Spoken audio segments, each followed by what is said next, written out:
Sir, BBC-ക്കെതിരെ ലണ്ടനിൽ വലിയ എതിർപ്പാണ് ഉയരുന്നത്.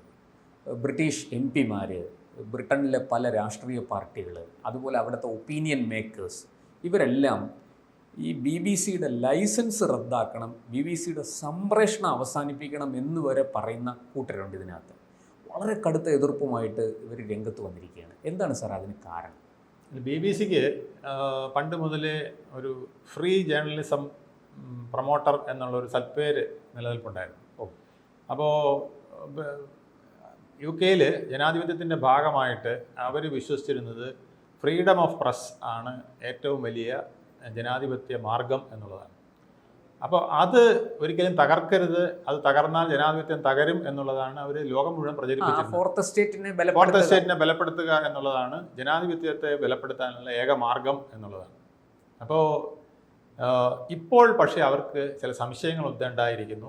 നമ്മൾ ചെയ്യുന്ന ആനുകൂല്യങ്ങൾ ഏതിലായാലും, ഇപ്പോൾ നമ്മൾ നമ്മുടെ രാജ്യത്തേക്ക് നുഴഞ്ഞു കയറിയവരായാലും, നമ്മുടെ രാജ്യത്തേക്ക് അഭയാർത്ഥികളായി വന്നവരായാലും, അവർക്ക് നമ്മൾ ചില ഉപകാരങ്ങൾ ചെയ്യുമ്പോൾ അത് പിന്നീട് അവർ അവകാശമാക്കുകയും അത് അവരുടെ അവകാശമാക്കുന്നതിനോടൊപ്പം മറ്റുള്ളവരെ, അതായത് തദ്ദേശീയരെ അടിച്ചമർത്താനും അവരുടെ മേൽ കുതിര കയറാനും കൂടെ ഉപയോഗിക്കുന്നു എന്നുള്ളൊരു സംശയം ബലപ്പെട്ടിട്ടുണ്ട് യൂറോപ്പ് മൊത്തം, പ്രത്യേകിച്ച് UK-യിൽ മാത്രമല്ല, യൂറോപ്പിലെ ഏതാണ്ട് മിക്ക രാഷ്ട്രങ്ങളിലും ഇതേ ഒരു സിറ്റുവേഷനുണ്ട്. അതായത് നവ ലെഫ്റ്റ് ലിബറലുകൾ, ന്യൂ ലെഫ്റ്റ് ലിബറൽസ്, അവരുടെ ഒരു മുന്നേറ്റം ഭയങ്കരമായിട്ട് വന്നിട്ടുണ്ട്. അത് പ്രത്യേകിച്ച് ഈ കുടിയേറ്റക്കാരും അനധികൃതവും അധികൃതവുമായ BBC-ലും സംഭവിച്ചിരിക്കുന്നു. അതിൻ്റെ ഒരു മിനിയേച്ചർ BBC-യിലേക്ക് കയറി പറ്റിയിട്ടുണ്ടോ എന്ന് UK ഭരണകൂടവും ബ്രിട്ടീഷ് ഭരണകൂടവും പാർലമെൻറ്റും അവിടുത്തെ രാഷ്ട്രീയ കക്ഷികളും അതുപോലെ തന്നെ ഒപ്പീനിയൻ മേക്കേഴ്സും ഇപ്പോൾ ചിന്തിച്ചു തുടങ്ങിയിരിക്കുന്നു. ഇപ്പം നമ്മൾ സ്വതന്ത്രം എന്ന് വിശ്വസിക്കുന്നത് കൊണ്ട് ഒരു വലിയ ഗുണമെന്ന് അറിയാമോ? BBC പറഞ്ഞാൽ അത് അവസാന വാക്കാം.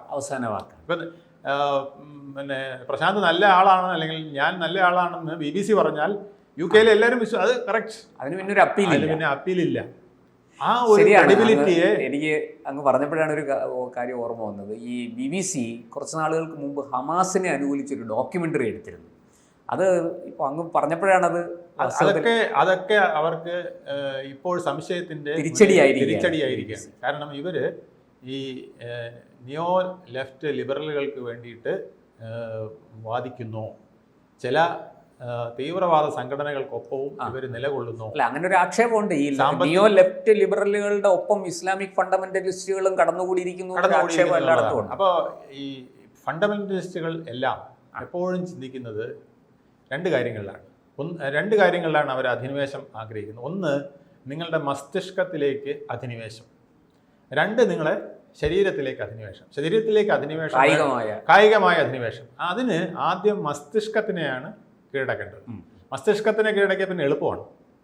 ഇത് ശരിയാണ് എന്ന് നിങ്ങളിൽ ഒരു ധാരണ, അത് ഈ ലെഫ്റ്റ് നിയോ ലിബറലുകൾക്കെല്ലാം ഉള്ള ഒരു ശൈലി. അല്ലെങ്കിൽ എവിടെ ആര് എന്തിനെ കീഴടക്കാൻ പോകുന്നു അവരാദ്യം ചെയ്യുന്ന മെത്തേഡ് ആ ജനതയുടെ മസ്തിഷ്കത്തെ കീഴടക്കുക, ബ്രെയിൻ വാഷ് ചെയ്യുക, പിടിച്ചടക്കുക. ബ്രെയിൻ വാഷിങ്ങും അല്ല, ബ്രെയിൻ കോൺകറിങ് ആണ്. ബ്രെയിൻ വാഷിങ്ങിന് പിന്നെ വരുന്നുണ്ട്.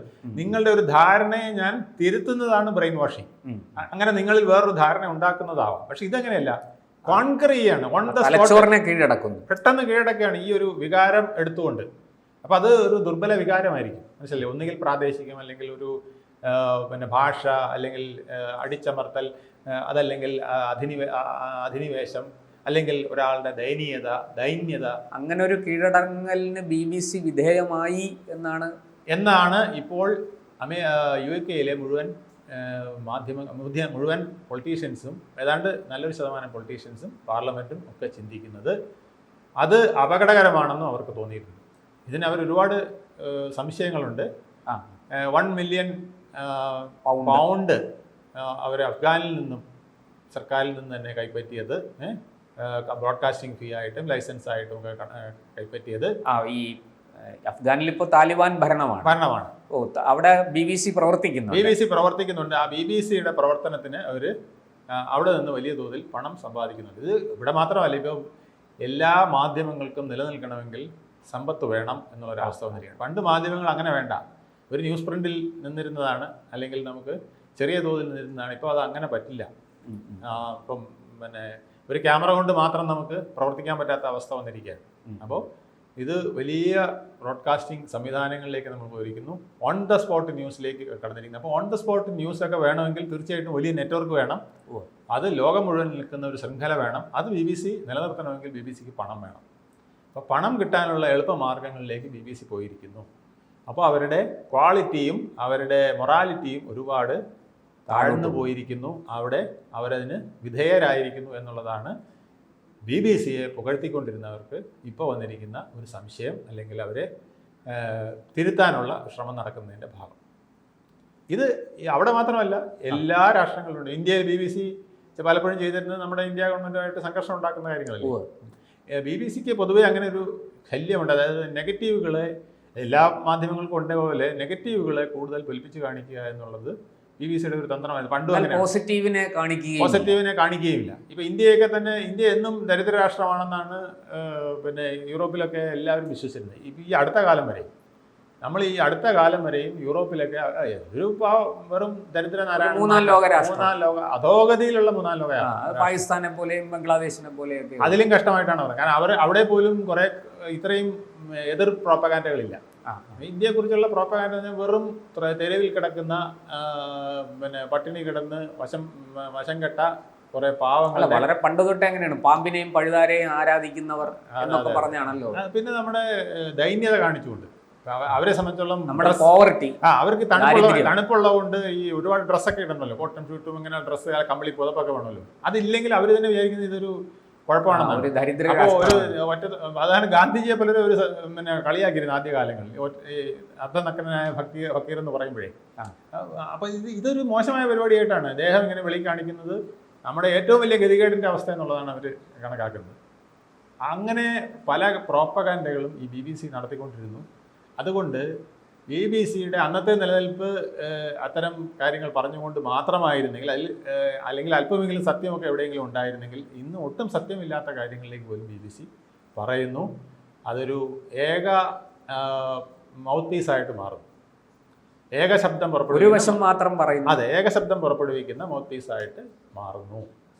പത്രത്തിൻ്റെ ധർമ്മം അതാണല്ലോ, ഇരു വശവും പറയുക, ഇതും പറയുക അതും പറയുക. ഇപ്പോൾ അത് പറയില്ല, ഇത് മാത്രമേ പറയുള്ളൂ എന്നുള്ള അവസ്ഥ വരുമ്പോൾ തീർച്ചയായിട്ടും അത് ഈ നിയോ ലെഫ്റ്റ് ലിബറലുകൾക്ക് ഒരു കരുത്താകുന്നതാകുന്നു. ഇപ്പോൾ അവരെ ഒതുക്കാനും അവരെ നിലയ്ക്ക് നിർത്താനുമാണ് UK അടക്കമുള്ള യൂറോപ്യൻ രാഷ്ട്രങ്ങൾ പണിപ്പെട്ടുകൊണ്ടിരിക്കുന്നത്. UK-യിൽ വലതുപക്ഷ രാഷ്ട്രീയം വളരെയധികം ശക്തിപ്പെട്ടിരിക്കുകയാണ്. ശക്തിപ്പെട്ടതിൻ്റെ കാരണം ഇതാണ്. ഇപ്പം ഇന്ത്യയിൽ പോലും വലതുപക്ഷ രാഷ്ട്രീയത്തിനൊരു പ്രസക്തി വന്നത് എന്തുകൊണ്ടാണ്? നമ്മുടെ ഈ രാജ്യത്ത് പലവിധ വിധ്വംസക പ്രവർത്തനങ്ങൾ നടക്കുന്നു. രാഷ്ട്രത്തിൻ്റെ നിലനിൽപ്പിന് അട്ടിമറിക്കുന്ന വിധത്തിൽ ഭീകരവാദവും പിന്നെ അക്രമവും വരുന്നു എന്ന് കണ്ടതുകൊണ്ടാണ് പഴയ പല മൂല്യങ്ങളിലേക്ക് നമ്മൾ തിരിച്ചു പോകണമെന്ന് ആളുകൾക്ക് തോന്നി തുടങ്ങിയത്. അക്രമമല്ല, ക്രമമാണ് ഉണ്ടാക്കേണ്ടതെന്നൊരു തോന്നല്. ആ ക്രമം ഉണ്ടാക്കാൻ ആര് നമ്മളെ സഹായിക്കുന്നു അവർക്ക് വോട്ട് ചെയ്യുക എന്നുള്ളൊരു തോന്നലൊക്കെ ഇപ്പോൾ വന്നത് കൊണ്ടാണ്.